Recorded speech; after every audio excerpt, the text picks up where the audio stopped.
Halo teman-teman, pernah nggak sih kalian dapat surat dari teman kalian yang jauh dan jarang ketemu? Atau kalian pernah nggak orang tua kalian nih dikasih surat dari sekolah? Atau di era digital ini surat yang kalian terima mungkin sudah dalam bentuk elektronik seperti email. Sebenarnya surat itu apa sih? Kira-kira nulis surat buat teman dan nulis surat buat acara resmi itu sama apa beda ya? Nah, kira-kira surat itu apa sih? Nah teman-teman, surat itu adalah salah satu sarana komunikasi untuk dapat menyampaikan informasi tertulis oleh kepada suatu pihak kepada pihak lain. Misalnya nih, kamu punya seorang sahabat yang jauh berbeda kota. Kamu bisa tuh berkomunikasi lewat surat. Surat yang kamu buat ini bisa berupa surat tertulis manual ataupun secara elektronik seperti email. Teman-teman, surat yang kamu kirimkan untuk temanmu tentunya berbeda dong ya dengan surat yang kamu kirimkan untuk sekolah. Nah, itu artinya surat memiliki dua jenis nih. Yang pertama ada yang namanya surat pribadi. Surat pribadi ini bentuk komunikasi tulis yang dilakukan oleh seseorang kepada orang lain sebagai pribadinya.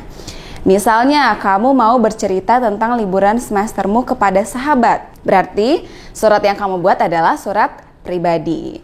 Bahasa yang digunakan dalam surat pribadi ini juga bukan yang baku ya. Kamu bisa menulis surat menggunakan bahasa sehari-hari aja. Biar kamu lebih paham mengenai surat pribadi ini, yuk kita pelajari karakteristiknya. Karakteristik surat pribadi dapat kita lihat dari penggunaan bahasanya, yaitu pilihan kata sapaan bersifat pribadi.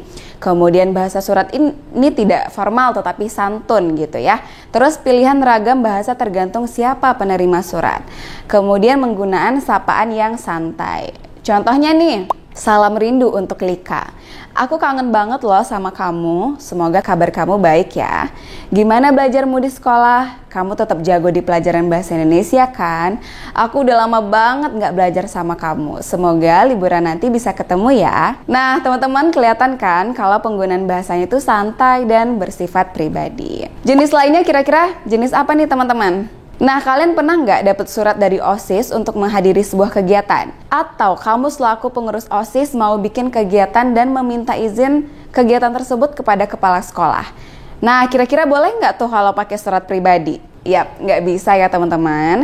Surat-surat yang bersifat formal itu merupakan jenis surat dinas. Surat dinas merupakan sebuah surat yang digunakan untuk keperluan atau kepentingan resmi, baik perseorangan, instansi, ataupun organisasi. Contohnya seperti surat undangan, surat edaran, serta juga surat pemberitahuan. Bahasa yang digunakan dalam surat dinas ini juga nggak pakai bahasa sehari-hari, tapi harus resmi dan juga formal. Nah, kalian udah bisa kan bedain jenis-jenis surat? Biar lebih paham, kita kenal yuk karakteristiknya. Surat resmi ini memiliki ciri-ciri, yaitu dia menggunakan kop surat. Kemudian ada nomor surat, lampiran, dan juga perihal. Lalu dia juga menggunakan salam pembuka dan penutup yang umum nih teman-teman. Lalu pastinya menggunakan bahasa resmi. Lalu menyertakan cap atau stempel dari lembaga resmi. Lalu dia juga memiliki format yang baku. Nah, bedakan dengan surat pribadi yang kamu kirimkan kepada sahabatmu tadi. Untuk surat dinas ini bertujuan guna menyampaikan informasi dalam situasi formal dan untuk kepentingan formal. Surat dinas ini juga dapat ditulis oleh pribadi atau atas nama suatu lembaga, pemerintahan, perusahaan, atau organisasi yang ditujukan kepada lembaga. Isi dalam surat dinas ini bersifat resmi.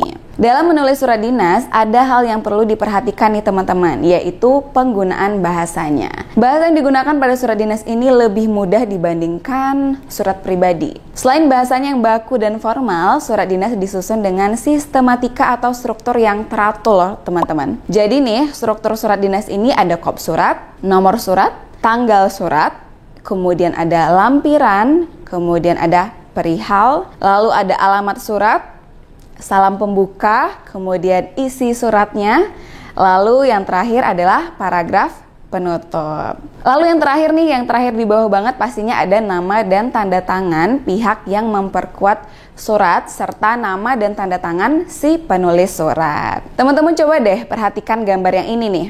Kelihatan kan kalau surat pribadi itu ditulis lebih santai, menggunakan struktur yang fleksibel dan gaya bahasa yang non-formal. Baiklah, untuk menambah pemahaman kalian tentang jenis-jenis surat tadi, yuk coba kerjakan soal yang berikut ini. Soal latihan nomor 1. Teks di atas merupakan jenis surat A. Dinas, B. Resmi, C. Pribadi, D. Pena. Nomor 2. Pesan yang ingin disampaikan Andi adalah. Nomor 3. Karakteristik surat di atas adalah.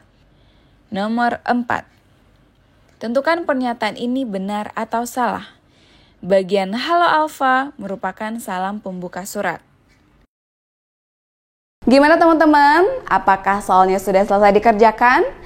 Kalau begitu, yuk kita simak jawaban dan pembahasannya ya.